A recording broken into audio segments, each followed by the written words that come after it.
Hey guys, this is Jom and welcome to civil Raja, your gateway to future. So guys, आज के session में हम लोग बात करने वाले हैं सेप्टिक टैंक के बारे में। तो सबसे पहले ये समझते हैं कि आज के सेशन में क्या क्या टॉपिक्स कवर होगी। तो सबसे पहले जो टॉपिक कवर होगी वो होता है कि क्या है सेप्टिक टैंक। दूसरा, इसे बनाना क्यों इंपॉर्टेंट है। तीसरा, इसे कहाँ बनाया जाता है। चौथा, ये कितने टाइप का होता है।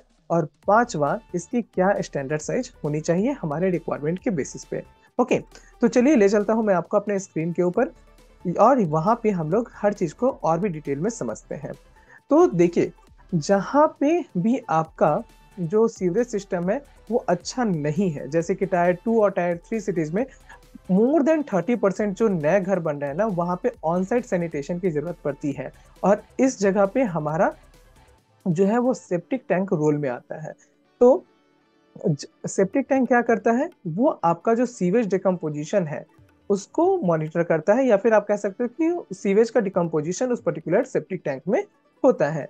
अब दूसरी बात आती है कि सेप्टिक टैंक जो है उसको बनाने के लिए सबसे इंपॉर्टेंट फैक्टर क्या है। तो सबसे इंपॉर्टेंट फैक्टर है सेप्टिक टैंक को बनाने के लिए साइज ऑफ टैंक रिक्वायर्ड, यानी कि आपको पहले ये डिफाइन करना होगा कि आपके जो घर में सेप्टिक टैंक बनने वाला है उसका साइज क्या होना चाहिए।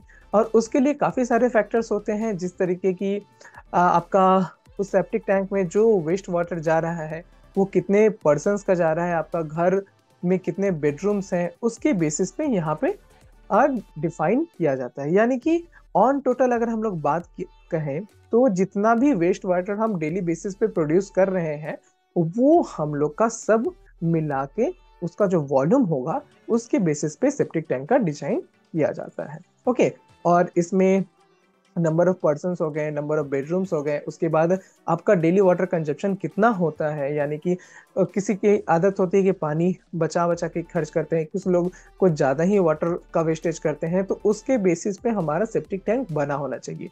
सेप्टिक टैंक छोटा होना भी एक प्रॉब्लम है, सेप्टिक टैंक साइज से ज़्यादा बड़ा होना भी एक प्रॉब्लम है। तो इन सब चीज़ों के बारे में आगे हम लोग डिटेल में डिस्कस करने वाले हैं। अगर आपको ये वीडियो का टॉपिक अच्छा लग रहा होगा तो आप इस वीडियो को लाइक जरूर कीजिएगा, एंड आपको लगता है कि आपके किसी फ्रेंड्स या कलीग्स के साथ आपको इस वीडियो को शेयर करना चाहिए, वो भी अपना नया घर बना रहे हैं, तो उनके साथ इसे डेफिनेटली शेयर कीजिएगा। हमारे चैनल पर नए हैं तो इसे सब्सक्राइब कर दीजिएगा। ओके, अब चलते हैं कि सेप्टिक टैंक के बेसिक्स को थोड़ा समझ लेते हैं। तो देखिए, सेप्टिक टैंक में बेसिकली दो पार्ट होते हैं। एक तो वो होता है जो हमारा ड्रेनेज पाइप होता है, दूसरा होता है टैंक। ओके, अब जब भी हमारे सेप्टिक टैंक में सीवेज जाता है तो वहां पे जो सॉलिड वेस्ट है वो बॉटम में कलेक्ट हो जाता है, और उसे हम लोग बोलते हैं स्लज। तो उसका एक पर्टिकुलर लेयर बन जाता है स्लज का, यानी कि सेप्टिक टैंक में आपके सारे वेस्टेज जा रहे हैं, वहां पे एकुमुलेट हो रहा है, और वो सारा वेस्ट जो है उसे स्लज कहते हैं, और उसका एक पर्टिकुलर लेयर बन जाता है धीरे धीरे, तो उसे हम लोग बोलते हैं sludge layer. Soap residue and fats form accumulative layer on the surface.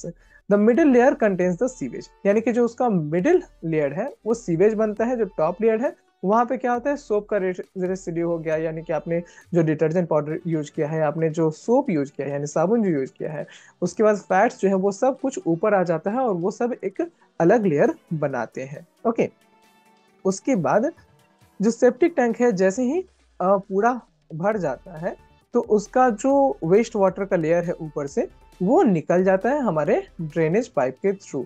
अब अगर आपने वहां पे लाइक सोकपीट बनाया है तो वो आपके ग्राउंड में सोक हो जाएगा। और क्या होता है कि अगर आपके पास ड्रेनेज सिस्टम में कहीं अवेलेबल है तो बेटर है कि आप उसको ड्रेनेज सिस्टम तक अपना आउटलेट पाइप को ले जाके उसे छोड़ देते हैं, जिससे कि जितना भी वेस्ट वाटर है वो ड्रेन आउट हो जाता है। सॉलिड वेस्ट जो होता है वो धीरे धीरे करके डिकम्पोज होते रहता है, और 15-20 साल के बाद उसकी क्लीनिंग करवानी होती है। वो भी आजकल काफ़ी कन्वीनियंट हो गया है। आप एक टैंकर मंगा सकते हैं जो कि आके आपके घर से सीवेज के वेस्ट को कलेक्ट कर लेता है और उसको जाके कहीं दूर आपके घर से उसको रिलीज कर देता है, तो आपका सेप्टिक टैंक जो है वो फिर से क्लीन हो जाता है। ओके, अब हम लोग समझते हैं कि कितने टाइप्स के सेप्टिक टैंक होते हैं। तो बेसिकली जो सेप्टिक टैंक का टाइप है वो 3 है, लेकिन हम लोग 4 टैंक के बारे में यहाँ पे डिस्कस करने वाले हैं।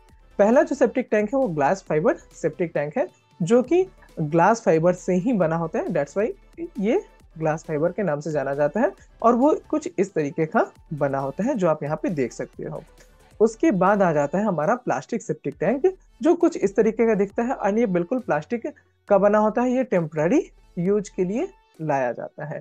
ग्लास फाइबर का जो सेप्टिक टैंक है वो प्लास्टिक सेप्टिक टैंक से थोड़ा मजबूत होता है। ओके, अब आते हैं थर्ड कैटेगरी के बारे में, जो होता है हमारा कंक्रीट सेप्टिक टैंक।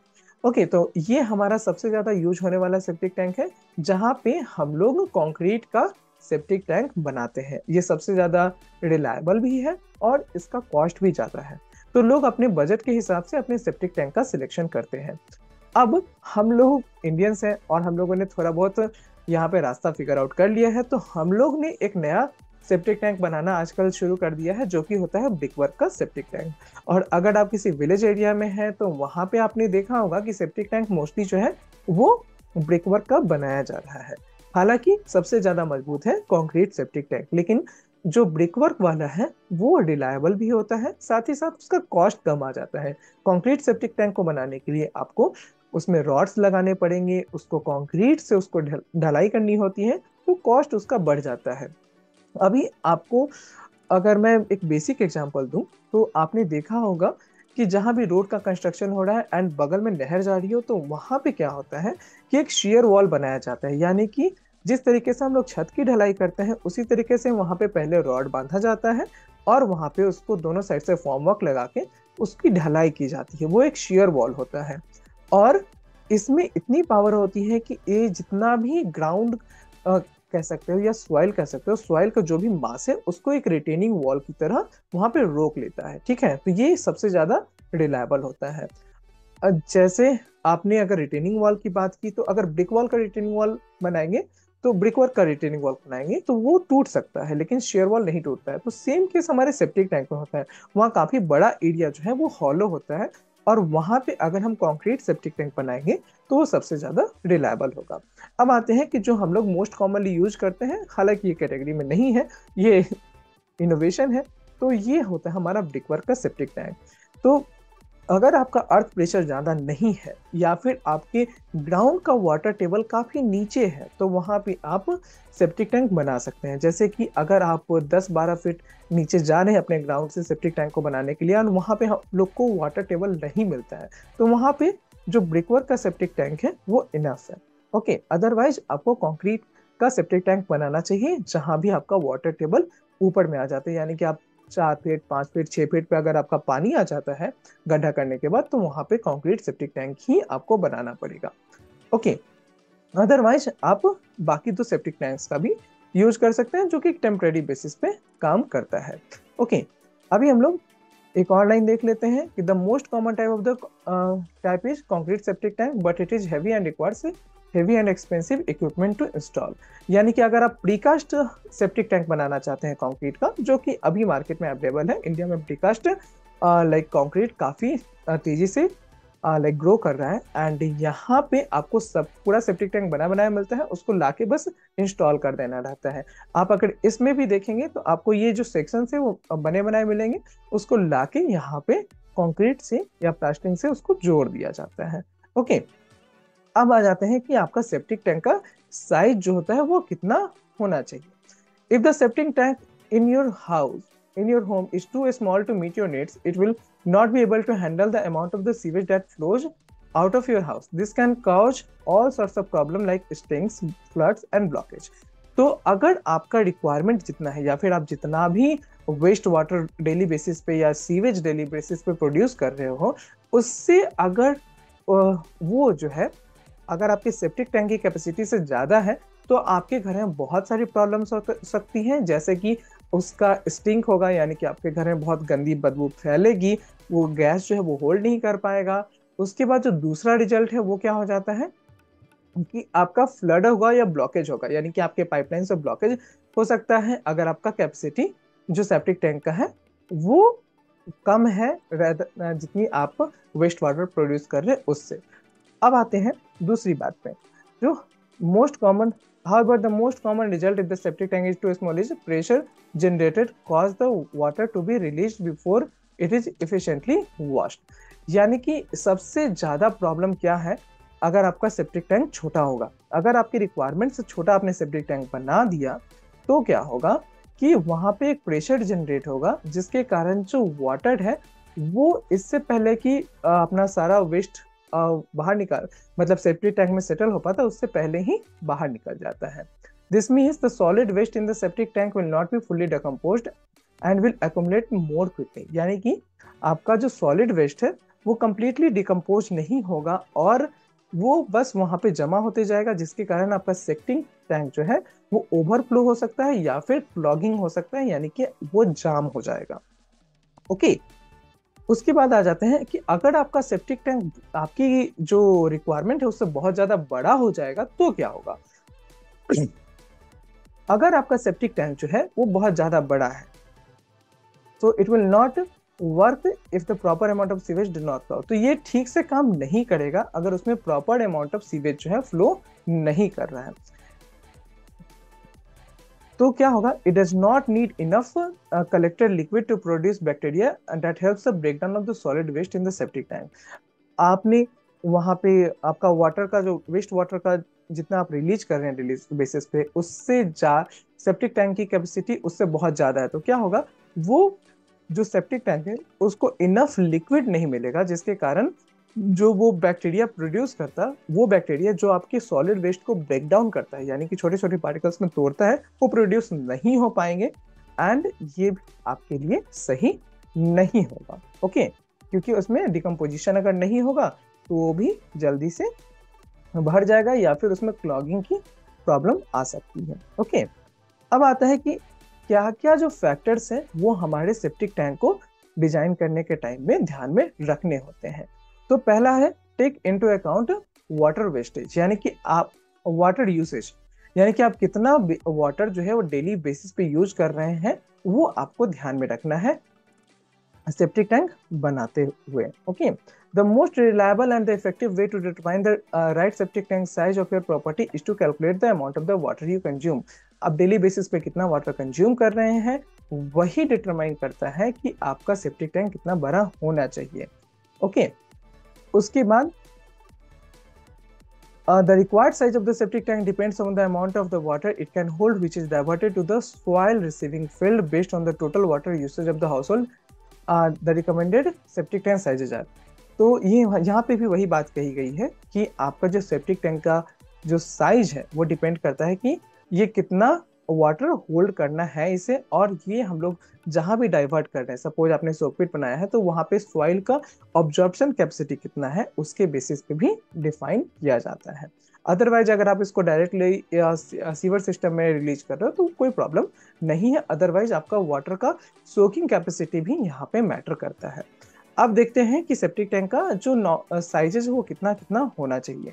सपोज आप 5000 लीटर से कम water per day waste water की तरफ फ्लो कर रहे हो तो वहां पे क्या होगा, आपको सेप्टिक टैंक जो है वो 72 लीटर का बनाना चाहिए। अगर आप 3500 लीटर एक दिन में यूज कर रहे हो तो आपको एटलीस्ट 6000 लीटर का सेप्टिक टैंक बनाना चाहिए। यानी कि अगर आप 3000 लीटर एक दिन में यूज कर रहे हो तो एटलीस्ट आपको 4600 लीटर का सेप्टिक टैंक बनाना चाहिए, सो डेट उसमें बाद में भी थोड़ा स्पेस रहे फॉर द गैसेज। ओके, उसके बाद अगर आप 2000 लीटर से भी कम पानी एक डेली बेसिस पे यूज कर रहे हो तो आपको जो है वो 3500 लीटर का सेप्टिक टैंक बनाना चाहिए। अब लीटर में बोल रहा हूं मैं तो इसको आप वॉल्यूम में इजीली कन्वर्ट कर सकते हो। आप जानते हो कि 1 मीटर क्यूब में आपका 1000 लीटर हो जाता है एंड उसके बेसिस पे आप उसको क्यूबिक फीट में भी कन्वर्ट कर सकते हैं। ओके, दूसरा जो फैक्टर है जो हम लोग को ध्यान में रखना है अगर आप सेप्टिक टैंक का साइज डिटरमाइन करना चाहते हो तो वो हो जाता है take into account the size of your property. आपका जो प्रॉपर्टी का साइज है उसको भी आप ध्यान में रख के सेप्टिक टैंक बनाते हैं। Another best way to find the septic tank of your home is to consider square feet. The bigger the house the bigger the septic tank needed, यानी कि जितना बड़ा आपका घर होगा उतना बड़ा उसमें सेप्टिक टैंक की जरूरत होगी। For example, a house less than 1500 square feet typically requires a tank of 3000 to 3800 liters, यानी कि 3000 से 3800 लीटर की कैपेसिटी का आपको सेप्टिक टैंक चाहिए अगर आपका घर जो है वो 1500 स्क्वायर फीट से छोटा है तो। ओके, अगर आपका घर जो है 2500 स्क्वायर फीट क्या है, ओके, तो आपको जो सेप्टिक टैंक है वो लाइक 4000 लीटर से ज्यादा का बनाना पड़ेगा, यानी 4000 लीटर की कैपेसिटी से ज्यादा का बनाना पड़ेगा।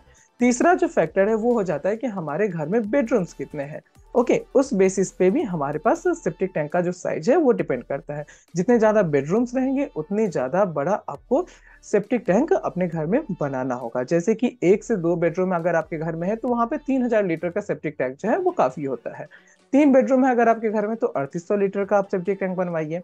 4 बेडरूम है तो 4600 लीटर का सेप्टिक टैंक सही रहेगा। और 5 से 6 बेडरूम है तो आपको 5700 लीटर का सेप्टिक टैंक जो है वो आपके लिए इनफ है। उसके बाद जो पांचवा फैक्टर है वो आ जाता है कि नंबर ऑफ पीपल, कि उस घर में कितने लोग रह रहे हैं। जितना ज्यादा आपके घर में लोग रह रहे हैं उतना ज्यादा उनको वाटर की जरूरत होगी, उतना ज्यादा वाटर यूज होगा, और जितना ज्यादा वाटर यूज होगा उतना ज्यादा वेस्ट वाटर प्रोड्यूस होगा, और उसके बेसिस पे आपका जो सेप्टिक टैंक का साइज है वो चेंज होगा। ओके, तो जैसे कि आप अगर आपके घर में 2 ही लोग हैं तो वहां पे एक छोटा सा सेप्टिक टैंक भी आपके लिए काम कर जाएगा। Okay, when considering the size of the septic tank you need to be aware of the size of the septic tank determines the overall efficiency of the sewer system। यानी कि अगर आप सेप्टिक टैंक का size सही रखेंगे तो आपका sewer system भी सही रहेगा, क्योंकि सेप्टिक टैंक का साइज ही है जो ओवरऑल एफिशिएंसी यानी कि सीवर सिस्टम कितने अच्छे से काम कर पाएगा वो डिफाइन करता है। If the septic tank in your home exceeds its capacity, sewage can flow back to your home, causes clogging, flooding and harm to your home, harm to you and your family। Okay, so ये बात हम लोग already discuss कर चुके हैं कि अगर हमारे पास सेप्टिक टैंक की कैपेसिटी से ज़्यादा उसमें वाटर गया तो वो हमारे घर में क्लॉगिंग हो सकता है, यानी कि पाइप जाम हो जाएगा, फ्लडिंग हो सकता है, यानी कि आप देखते सुना होगा कहीं आपने कि जो टॉयलेट है उससे पानी बाहर आ जा रहा है, वो फ्लडिंग होता है, और इसके कारण कुछ बैक्टीरियाज भी आपके घर में जा सकते हैं। तो ये सब अवॉइड करने के लिए आपको सेप्टिक टैंक का साइज जो है बहुत ही मतलब ध्यान से आपको डिफाइन करना होता है। ओके, अब चलते हैं कि बेसिक फॉर्मूलाज क्या होते हैं जिसके बेसिस पे हमारा सेप्टिक टैंक बनाया जाता है। So for house hold of septic tank and facial sludge management in the rural and urban areas, size of the septic tank shall be 1500 mm, 750 mm by 1000 mm, यानी कि 5 feet by 2.5 feet by 4 feet का आपको length, breath और depth रखना है। यानी कि 5 feet आपका लेंथ हो गया, 2.5 फीट आपका ब्रेथ हो गया और 4 फीट आपका डेप्थ हो गया। ये सब जो है वो इनर साइज है। ओके, आप इसमें जो वॉल का साइज है वो इंक्लूड नहीं करेंगे। सपोज आपने 10 इंच का वॉल बनाया है तो उसको आप इंक्लूड नहीं करेंगे। जो आपका इनर साइज है वो आपका कम से कम 5 फीट बाई 2.5 फीट, 5 फीट का आपको क्लियर मिलना चाहिए अंदर का गैप, उसके बाद 2.5 फीट आपकी चौड़ाई रहनी चाहिए, 4 फीट आपका डेप्थ रहना चाहिए। इतना तो मिनिमम साइज आपको बनाना है किसी भी सेप्टिक टैंक के लिए। उसके बाद कैपेसिटी के हिसाब से ये साइज जो है वो बढ़ते रहता है। अभी हम लोग एक डायग्राम से समझते हैं कि सेप्टिक टैंक का स्टैंडर्ड साइज जो है वो क्या हो जाता है। ओके, हाँ, एक और बात है, यहाँ जो हम लोग बात कर रहे थे वो था रेक्टेंगुलर सेप्टिक टैंक का। अभी अगर आप सेप्टिक टैंक को सर्कुलर बनाना चाहते हैं तो वो भी आप बना सकते हो। रेक्टेंगुलर में क्या ध्यान रखना है कि आपका जो सेप्टिक टैंक का ब्रेथ है वो आपका लेंथ से आधा हो या 1/4 हो। यानी कि अगर आपका ब्रेथ जो है वो 1 मीटर का है तो आपका जो लेंथ है वो कम से कम 2 मीटर या उससे ज्यादा का होना चाहिए। ओके, उसके बाद आ जाते हैं कि यहाँ पे सेप्टिक टैंक का एक डायग्राम से हम लोग समझते हैं कि चीजें किस तरीके से काम करती हैं। तो पहले तो यहाँ पे साइज को समझ लेते हैं कि यहाँ पे जो पीसीसी वर्क होगा वहाँ पे दोनों साइड में 6-6 इंच का एक्सटेंशन देना होगा। क्या होता है कि पहले हम लोग सेप्टिक टैंक का गड्ढा बनवाते हैं, उसके बाद उसकी सोलिंग करते हैं, यानी कि उस पर ब्रिक को बिछाते हैं। ओके, ब्रिक का वर्क होता है, ब्रिक वर्क। उसके बाद 3 इंच का वहाँ पे पीसीसी बनाया जाता है, और ये जो 3 इंच का पीसीसी जो थिकनेस है वो हम लोग 6 इंच ज्यादा तक रखेंगे। ओके, यानी कि अगर आपका 10 फीट 9 इंच का यहाँ पे टोटल एरिया है तो इससे 6 इंच हटेंगे, इधर से भी 6 इंच हटेंगे, उसके बाद हम लोग अपने वॉल को बनाएंगे। और ये जो हाइट है वो स्टैंडर्ड हाइट लेके चलते हैं अगर तो ये 6 फीट 6 इंच का यहाँ पे हाइट हो जाता है। यहाँ पे मैन होल के लिए एक चैम्बर रहता है, यहाँ से इनलेट पाइप जाता है, यहाँ पे जाके स्लज हमारा एक्युमुलेट हो जाता है, यानी कि पूरा यहाँ पे पानी भरेगा। उसके जब जितने भी सॉलिड वेस्ट हैं वो यहाँ पे जमा होते रहेंगे, उसके बाद यहाँ पे स्कम होगा, उसके बाद जो वेस्ट वाटर है वो यहाँ से निकल जाएगा।